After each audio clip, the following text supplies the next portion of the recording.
नमस्कार। क्योंकि मैं एक औरत हूं तो क्या मुझे हक है किसी की जिंदगी तबाह करने का?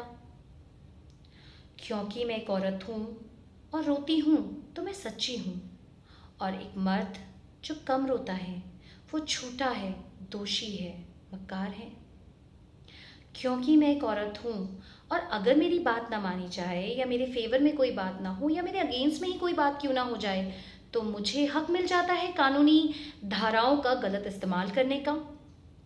क्योंकि मैं एक औरत हूँ और अगर मैं देखती हूँ कि मेरी सहेली के साथ कुछ गलत हो रहा है, वो एक डिस्प्यूटेड रिलेशनशिप में है और मैं उसे हेल्प करती हूँ मोटिवेट करने की, मैं उसे हेल्प करती हूँ उस रिलेशनशिप से उबरने की, तो मैं एक बहुत अच्छी सहेली हूँ, मुझे अप्रिशिएट किया जाएगा।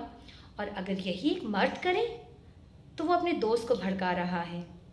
और बीवी को या प्रेमिका को हक मिल जाता है कि अपने पति या प्रेमी के साथ उसके दोस्त को भी कानून के लपेटे में ले लिया जाए।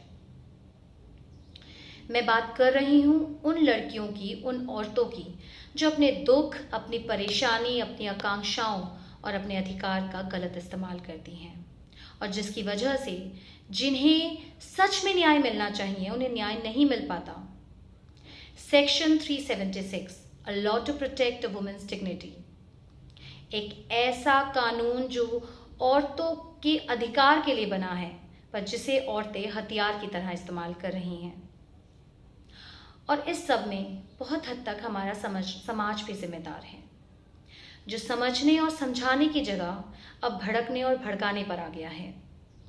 और कुछ लोग अपने वेस्टेड इंटरेस्ट, निजी दुश्मनी को ऐसी भोली भाली परेशान लड़कियों को मैनिपुलेट करके उनके कंधे पर बंदूक रख के अपना उल्लू सीधा करते हैं। बहुत दुख की बात है, आज लोग ये बातें करने लगे हैं कि लड़कियों को नौकरी पर नहीं रखना चाहिए। अरे लड़कियों को नौकरी से हटाओ, कहीं ये अपने लॉज को मिसयूज ना करे और हमारे गले का फंदा ना बन जाए। कहाँ हमारा समाज बेटी बचाओ और बेटी पढ़ाओ पर था और आज ये बेटी को नौकरी से हटाओ पर पहुंच गया है। बहुत ही दुख की बात है। कानून हमारी रक्षा के लिए है, इसका शस्त्र की तरह इस्तेमाल नहीं होना चाहिए। अगर किसी लड़की को कोई मतभेद है, कोई परेशानी है, तो उसे सही तरीके से कैटर करने की बजाय इन कानूनी धाराओं का 376 से ऐसी ही और धाराएं जो बहुत बहुत बहुत सीवियर हो जाती हैं, जो एक इंसान को मानसिक शारीरिक रूप से बहुत हानि पहुंचाती हैं, इस तरह की धाराओं का गलत इस्तेमाल नहीं होना चाहिए। जिन लोगों पर, जिन परिवारों पर इस तरह के गलत आरोप लगाए जाते हैं, सिर्फ वही जानते हैं कि उनके साथ क्या होता है। कितने मर्द शर्म की वजह से सुसाइड कर लेते हैं, उनके घर तबाह हो जाते हैं। आंकड़े बताते हैं कि 2019 में 1,18,000 लोगों ने सुसाइड किया, जिसमें 80,000 वो मेन, 80,000 आदमी थे। तो ऐसा नहीं है कि आदमी परेशान नहीं होते।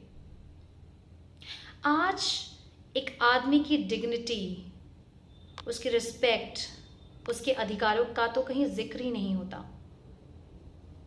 मेरे सभी भाई बहनों से हाथ जोड़कर विनती है कि कानून का गलत इस्तेमाल ना करें और ना ही किसी को करने दें।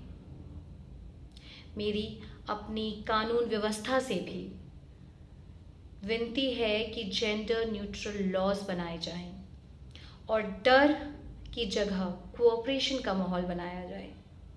रिसेंटली मैंने एक पोस्ट पढ़ी थी रेनू भाटिया जी की, who is Haryana women councils chairperson, और उन्होंने उस पोस्ट में जो था कि दोषियों को छोड़ेंगे नहीं और निर्दोष को सज़ा नहीं होने देंगे, उसने मुझे काफ़ी मोटिवेट किया और मैंने ये वीडियो बनाई है।